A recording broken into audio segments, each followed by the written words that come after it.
Muchísimas gracias, doctor, por la invitación a este podcast. De verdad que me honra.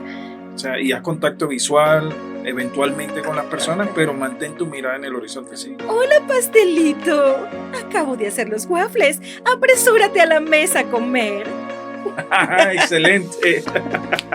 ¿Quién será que llegó? ¿Será una actriz nueva, un actor nuevo? Entonces me voy a lucir.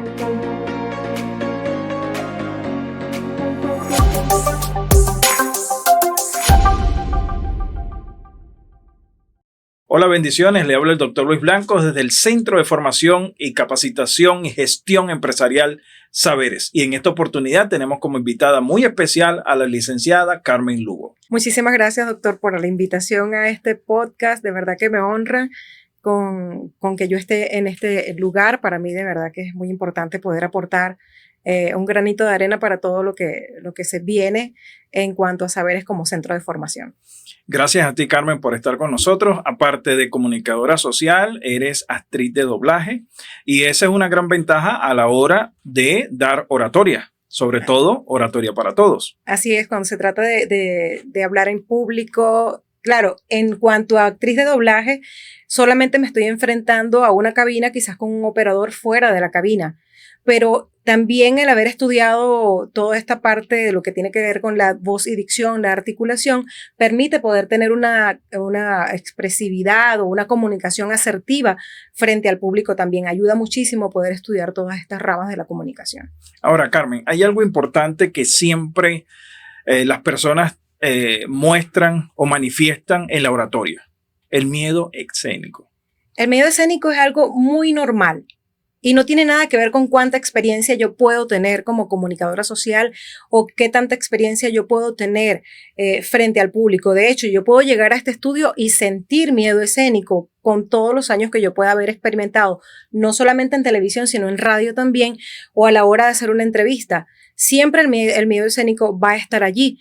Ahora, esto forma parte de una hiperactividad del sistema nervioso que afecta mi comunicación, que afecta mi expresión. Como le digo, no tiene nada que ver con el tiempo con que yo haya estado allí. Pero ¿qué afecta principalmente? Afecta mi capacidad de expresarme delante del público. Es un miedo que, bueno, más adelante pudiésemos hablar de los tipos de miedo que hay, pero es algo muy, muy común. O sea, que es normal que si yo voy a enfrentar a un público, voy a gestionar, voy a dar un discurso, yo pueda sentir temor. Sí, sí podemos sentir temor, pero bueno, ahora sí podemos hablar de los tipos de temores. Hay un temor racional y hay un temor irracional, un miedo. Vamos a hablarlo ya como miedo escénico, que es el término que siempre se maneja. Yo tengo un miedo racional cuando yo no estoy preparada completamente para dar el mensaje. O sea, por ejemplo, vamos a hablar del miedo escénico, pero resulta que yo no sé mucho del miedo escénico. Sé algo y yo voy a hablar de ese algo. Voy a tener miedo escénico en cuanto al tema porque no estoy completamente preparada. Por lo tanto, tengo un temor racional. No estoy completamente preparada. O ese miedo me provoca sudoración o ganas de salir corriendo. Eso es un miedo racional porque es una limitante que yo tengo que viene más que todo del sistema nervioso. Ahora está el miedo irracional, que es, aunque yo sé todo, tengo el tema dominado, tengo todas las diapositivas en mi presentación, tengo mis notas a mano y tengo también miedo escénico, es algo irracional que viene de mi mente. Es decir, solamente está en mi mente el hecho de que yo diga, yo sé todo, pero siento miedo que me vayan a criticar, siento miedo al rechazo, capaz que yo voy a caminar sobre la tarima y haya un hueco y yo tengo un tacón y me voy a caer. Hay un montón de cosas que están en mi mente que quizás nunca ocurran. Es probable que yo piense que una persona me vaya a criticar, que una persona me vaya a dejar en ridículo y solamente está en mi cabeza porque me estoy anticipando a las consecuencias que voy a tener después de haber hecho mi ponencia, mi discurso o mi presentación delante del público. Ok, Carmen, entonces estoy entendiendo que el miedo escénico es normal, lo podemos tener, experimentar, pero yo lo puedo alimentar con lo que me estás diciendo. Entonces yo alimento ese miedo. Usted alimenta ese miedo. De una manera irracional. Ajá. Eso es así. Entonces hay muchas variantes, hay muchas cosas que pueden provocar el temor y, como lo dije antes, el no estar preparado. O puede ser que tenga expectativas muy altas en cuanto a cómo va a recibir el público lo que yo quiero, lo que les quiero comunicar. Ok, ahora Carmen, ¿qué dentro de tu ámbito, qué tip podemos manejar o algunas técnicas que podemos usar para eliminar ese miedo escénico? Bueno, para empezar, no podemos eliminar el miedo escénico. Okay. El miedo escénico lo podemos controlar, incluso podemos hacer que ese miedo juegue a nuestro favor. ¿Qué pasa si yo exponiendo algo me equivoco en una palabra? Uh-huh. Puedo ser completamente honesta con la audiencia, puedo utilizar hasta el humor para resarcir de alguna manera la crítica que vaya a haber en mi contra por una palabra que yo haya dicho mal dicha, o simplemente pedir disculpas. No, es algo honesto y voy a ser como más confiable frente a la audiencia. Ese pudiese ser uno de los tips. Por allí tengo cositas anotadas para que no se me pierda nada. Podemos también tener técnicas. Una de las técnicas para eliminar el miedo escénico es relajarse. Okay. Podemos hacer ejercicios de relajación. Respiro, una buena respiración diafragmática, una respiración consciente. Esto no se trata de hacer una relajación trascendental, no creemos en esto, pero sí en una respiración consciente que me permita oxigenar mi cuerpo y que me permita relajar la tensión muscular, porque muchas veces también que hay causas o consecuencias, mejor dicho, del miedo escénico es que puedo tener una tensión muscular que no me va a ayudar para expresarme en el público. Okay. Otro tip pudiera ser la preparación, obviamente, estar preparado cognitivamente, saber todo lo que es, estar preparado para yo poder incluso dar una respuesta. En esto entra lo que es la improvisación. Tener una capacidad de improvisación no significa que yo voy en ese momento a buscar la respuesta de algo. La improvisación también se estudia. Entonces, cuando yo preparo mi material, yo tengo que tener todo el escenario posible. Puede ser que me hagan una pregunta incómoda y yo en casa decir, puede que me pregunten esto. E ir colocando todas las posibles preguntas que puedan ocurrir si es una exposición donde vaya a haber preguntas y respuestas. Todo el escenario lo tengo que manejar. Entonces, eso también me va a ayudar a que si me hacen una pregunta, yo pueda tener la respuesta a mano y también ser honesto para cuando me hagan una pregunta y simplemente no la sé y decir, oye, no conozco la respuesta, pero te prometo que voy a investigar acerca de ello y en el próximo encuentro poder explicar lo que quieres saber. Otra técnica es la exposición gradual. Cuando yo no tengo esa práctica de enfrentarme al público, yo puedo practicar, antes se practicaba frente al espejo. ¿Qué sucede con la práctica hoy en día frente al espejo? Vamos a ver. Que estoy consciente de lo que estoy haciendo. Entonces voy a hacerlo de la mejor manera porque me estoy viendo. Sucede también con la cámara frontal de un teléfono. No me va a funcionar. ¿Qué puedo hacer? Colocar el teléfono, grabarme a cuerpo completo con la cámara trasera, de manera que yo no esté viendo lo que estoy haciendo y luego revisar. Bueno, tuve un tartamudeo, utilicé muchas muletillas, mis manos no las pude controlar o por el contrario, tuve mucha rigidez en mi cuerpo, no moví mis manos y esos movimientos que son inconscientes los voy a ver solamente en una cámara donde yo me haya grabado sin verme. Ese es uno de los puntos que podemos hacer como una exposición gradual. Otra exposición gradual pudiese ser convocar a mi familia que esté en una sala, preparar un tipo de escenario y dar a conocer lo que yo estoy haciendo o con un público de amigos. Ahora, Carmen, de ahí es la importancia, si ustedes de niño, en el colegio, en el liceo, inclusive a nivel universitario, le pedían hacer exposiciones. Entonces, esa es un medio que nos ayuda a gestionar, porque no es eliminar, es gestionar ese miedo escénico y se dan los primeros pasos en la escuela. Sí, de hecho, creo que era lo más orgánico y lo más natural. Porque uno lo hacía porque, bueno, me voy a ganar unos puntos, voy a salir bien en tal materia, pero hoy en día, en ese tiempo uno no tenía todas las herramientas que tienes ahora. Ahorita puedes buscar miedo escénico en internet y te salen un montón de cosas. Pero cuando eres niño simplemente te tienes que preparar bien en las preguntas que vas a responder o en el material que tienes que exponer. Antes uno colocaba una lámina hecha a mano, ¿verdad? Un rollo, un papel bond, una cartulina y ese era nuestro apoyo. pero hoy en día hay muchísimas otras cosas. Se habla también, y ojalá que esto se pudiera dar en escuelas, que desde los primeros años de la primaria, cuando van a exponer, yo tengo un sobrino que tiene 5 años y va a exponer en su cierre de proyecto en preescolar. Qué bueno sería que desde los primeros años de estudios de un alumno pueda exponer y pueda conocer muchas herramientas para que su exposición salga excelente, ¿no? Y otro de los puntos que quería hablar al respecto, y tiene mucho que ver, es qué otra técnica puedo utilizar yo para mejorar mis habilidades de expresión y de comunicación. Pues usar lo que podemos ver en nuestros talleres, voz y dicción.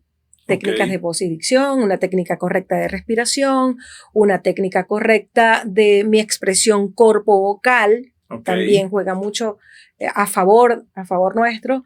Las mismas técnicas, el vestuario, el saber que estoy bien vestido, que no estoy siendo vulgar con mi vestido, que también eso depende de cuál es el público al que yo me voy a enfrentar.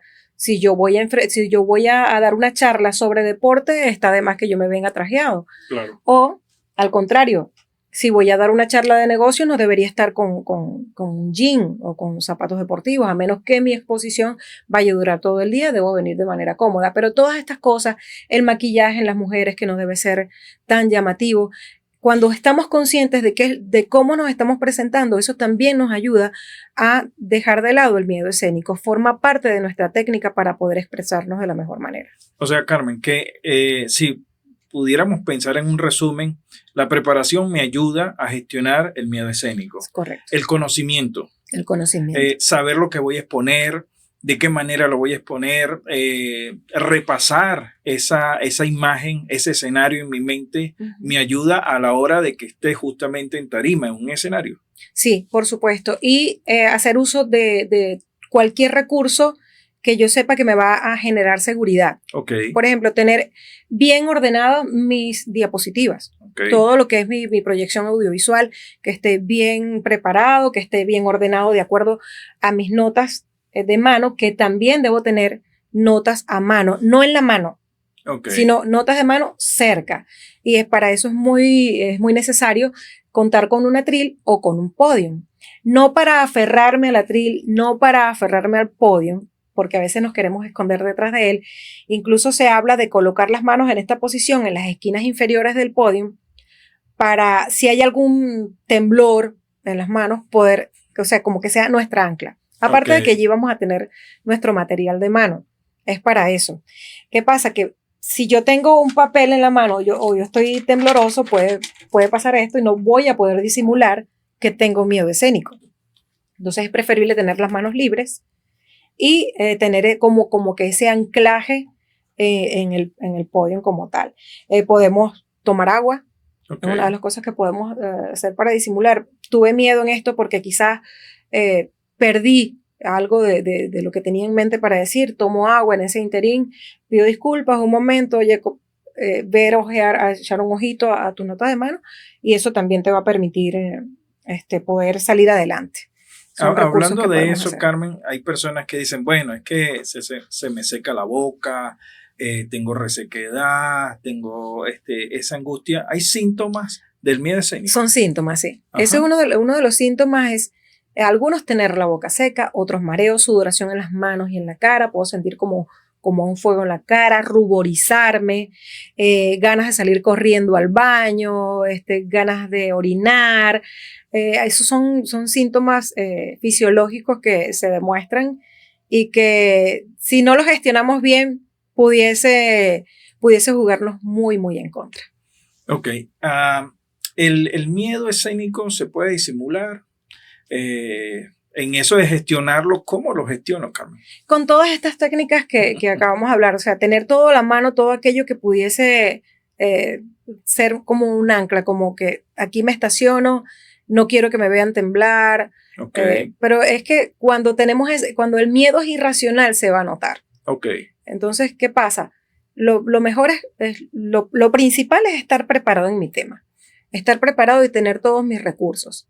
Y si ese recurso implica tener a la mano un atril, tener a la mano agua, tener a la mano papel y lápiz o de repente un ejercicio. Podemos hacer nuestras exposiciones bien dinámicas. Quizás vamos a hacer una dinámica, vamos a cantar, dependiendo también de lo que se vaya a decir. Llegó el momento de preguntas y respuestas. ¿Alguna pregunta en este momento? Interactuar con el público. Hay una cosa muy importante, y es lo que yo trato de hacer, es que llegar temprano al sitio donde voy a exponer es muy bueno porque puedo conocer a la audiencia. Esa forma parte de la preparación. Forma parte de la preparación. Carmen, es importante que si llego temprano, que a veces yo lo hago en los auditorios donde me toca participar, llego, paseo en el auditorio, veo los límites del escenario, dónde me puedo parar. ¿Eso es necesario hacerlo? Eso es necesario. Cuando llegamos al sitio, hacemos este estudio de espacio, saber cuál es el espacio que tengo para caminar, pero ¿qué pasa si tengo poca audiencia? Porque el miedo escénico, pues, a mí me da más miedo cuando tengo menos gente. O sea, que en la cabina también te puede dar miedo escénico. Sí. Cuando estás haciendo un doblaje. Se puede sentir intimidado. Sí. Sí, pasa, cuando he estado haciendo doblaje, me pasa que estoy en la cabina, que no veo a nadie, solo somos el monitor, el micrófono y yo, y mis audífonos. Pero escucho que llegó alguien a la cabina y me pongo a pensar, ¿quién será que llegó? ¿Será una actriz nueva, un actor nuevo? Entonces me voy a lucir. Pero llegó un actor, un Juan Manuel, un Rubén León, y entonces uno empieza, ay Dios mío, y quizás me vaya a fallar la dicción, quizás me vaya a fallar la actuación, eso también depende de quién está allí. Pero cuando se trata del público, puedo ver, aquí hay una cartera, puedo decir, bueno, solamente tengo público en el centro, o los tengo regaditos, ¿no? Entonces eso me va a permitir saber cuánto de tarima o cuánto de escenario voy a utilizar en el manejo de mi expresión corporal, en mi desplazamiento en escena. Y si los tengo solamente en el medio, hay poquitos, entonces ya yo sé que no me voy a mi espacio entre el atril y las paredes no va a ser muy largo. También no fijarme en una sola persona, porque si me fijo en una sola persona, los demás se van a sentir incluidos. Pero sí, si la audiencia es bastante grande, al menos enfocar 3 espacios. 3 espacios para mi mirada, si el miedo me tranca de una manera que no puedo hacer más nada. O sea, siempre escoger 3 personas. Hay personas que dicen, bueno, mira al horizonte, o sea, y haz contacto visual eventualmente con las personas, pero mantén tu mirada en el horizonte. Haz una línea imaginaria en el horizonte, pero ¿qué pasa cuando la audiencia es pequeña? Tiene problemas en la vista esta mujer. Claro, porque está viendo siempre al final. Sí, eso es relativo. Ahora, Carmen, esa etapa como actriz de doblaje, ya dijiste que se puede sentir ese miedo escénico allí en cabina, ¿no? ¿Cómo lo manejas? Y esto contribuye con lo que estamos hablando de la oratoria, ¿no? Pero ¿cómo lo manejas tú cuando te toca una pauta? ¿Te relajas primero? ¿Lees el guión varias veces? ¿Cómo trabajas eso? En realidad, pues, hacer muchos ejercicios faciales. Empiezo como si estuviese masticando chicle, sonreír. Yo soy una persona que la gente piensa que yo soy muy seria, porque me pueden ver por allí y piensa que estoy brava, y no lo estoy. Entonces, como ya yo sé que tengo esa condición, antes de yo enfrentarme, bien sea en el público o en cabina, yo ya comienzo a gesticular, a sonreír. Hay un ejercicio que hace años que lo escuché decir, que si tú sonríes durante más de 1 minuto, así todo el tiempo, va a ser muy difícil que luego vuelvas a colocar una cara de limón. Sino que ya está. No sea por una contracción facial. Exacto. Pero está bien. Ya uno queda con una cara amable, con una cara empática, con una cara que transmite confianza, y no que la otra persona, pero bueno, con esta mujer no se puede hablar porque está seria. Pero ¿qué pasa en cabina? No me va a ver nadie, pero sí se va a notar la tensión. Entonces, en tu voz. En mi voz. Se escucha una voz nerviosa. Entonces, lo primero que hay que hacer al principio sí me ponía muy nerviosa, ¿no? Pero ahorita ya como forma parte de mi trabajo, simplemente entro. No puedo leer el guión antes, porque no nos presentan el guión antes. No, en México sí sucede que les dan a las personas, mira, tienes una película, aquí tienes el guión, te lo estudias y tienes pauta tales días de tal a tal hora. A nosotros nos llaman tienes una pauta mañana, vente y bueno, ya. Y a veces, si el director está preparado, si el operador está preparado y conoce la sinopsis de qué va la serie, me puede explicar. Tu personaje es una villana que es madrastra de alguien y tiene esta condición y resulta que es una psicópata, que casi siempre, no sé por qué, me tocan la psicópata. Okay. Entonces me dictan el perfil psicológico del personaje, pero eso ocurre en caliente. En caliente. Me senté y vamos a verla para que la conozcas, le escuches su voz, conozcas cómo es su registro, cómo son sus pausas y ya después de la primera línea a grabar, leer y grabar. Ahora, Carmen, estamos hablando del miedo escénico y por supuesto el manejo del escenario, pero sé que actores y actrices de doblaje, cuando están prestando su voz, también imaginan y hacen movimiento como si estuvieran en un escenario, aunque estés en una cabina. Sí, es necesario para que sea creíble. Si no, pudiese parecer que es inteligencia artificial o va a salir muy plano. Puede ser que alguien diga que se siente triste y su voz no se siente triste, si está llorando, si está haciendo sus sniffs, todas esas cosas se hacen. Si una persona está corriendo, tienes que buscar la manera de que ese mismo ritmo que lleva la persona, llevarlo tú también, ir jadeando a medida que si todas esas cosas se hacen. Sí. Ok, Carmen, mencionaste algo que es importante y quiero rescatarlo y es cuando muchas veces sabemos que alguien está hablando y tiene la voz temblorosa, ¿no? O va a empezar su discurso y comienza con ese tono de voz. ¿Eso se puede gestionar? Se puede gestionar, pero no debería ser en caliente. No debería ser cuando ya me enfrento. Si yo sé que tengo esa condición, debo trabajarlo antes de presentarme frente al público. Porque si no va a ser muy difícil. Además que son cuestiones ya fisiológicas que pudiesen ser tratadas por un médico. Hace poco una persona que estuvo en un taller de oratoria me preguntó, profe, ¿cómo puedo yo rejuvenecer la voz? Entonces, nosotros podemos mantener una voz joven, pero cuando ya tengo la voz quizás afectada por la edad, yo no sabría, pienso que pudiese hacerlo un especialista. Un terapista de lenguaje o algo así. Sin embargo, las recomendaciones es que lean, que articulen a la hora de leer, que utilicen todas las técnicas de voz y dicción, de respiración. No sé si se puede revertir. Sí sé que se puede mantener una voz joven. Mi mamá tiene 74, va a cumplir 74 años y cuando la gente habla con ella piensa que tiene 25, 30 años. Mantiene una voz joven. Conocí una señora que fue mi jefa que a los 82 años la llamaban y le decían mi amor. Alguien llamaba de un CanTV. Señora, le llamamos y cuando ella respondía le decían, gracias, mi amor. Y tú respeta porque yo soy una señora que tiene 82 años. Entonces hay gente que puede mantener la voz joven. Maestras pueden mantener la voz joven. Gente que siempre ha trabajado con la voz pueden mantener la voz joven. Ahora, cuando no tenemos esa práctica, la verdad que mi respuesta sería, acude a un especialista. Porque yo trabajo con mi voz, pero no soy doctora y no pudiese dar ningún consejo de ese tipo. Correcto. Ahora, Carmen, ya que estamos finalizando esta parte, ¿puedes hacernos algún doblaje de algún personaje? ¡Ay, qué compromiso! En caliente, tú me dijiste que en caliente. Sí, pero debería haber un texto o algo. ¿Qué digo? Se me dice y yo respondo. Eso uno se condiciona. Quizás personaje de novela que estoy invitando para el taller que vas a dar de oratoria. Ok. Con esa pasión dramática allí.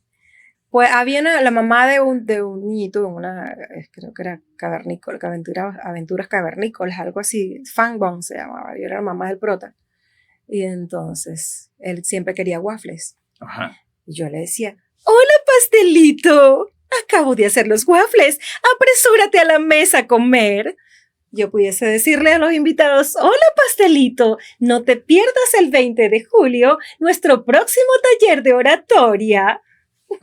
Excelente. Muy bien, Carmen. Bueno, Carmen, ha sido un gusto tenerte en nuestro programa de Saberes. Y bueno, la invitación nuevamente, ahora como Carmen Lugo, este 20 de julio. Sí, este 20 de julio los espero acá en Saberes para nuestro próximo taller de oratoria para todos. Gracias, Carmen, por acompañarnos en nuestro podcast. Y para todos ustedes, muchísimas gracias por estar conectados y nos vemos en otra oportunidad.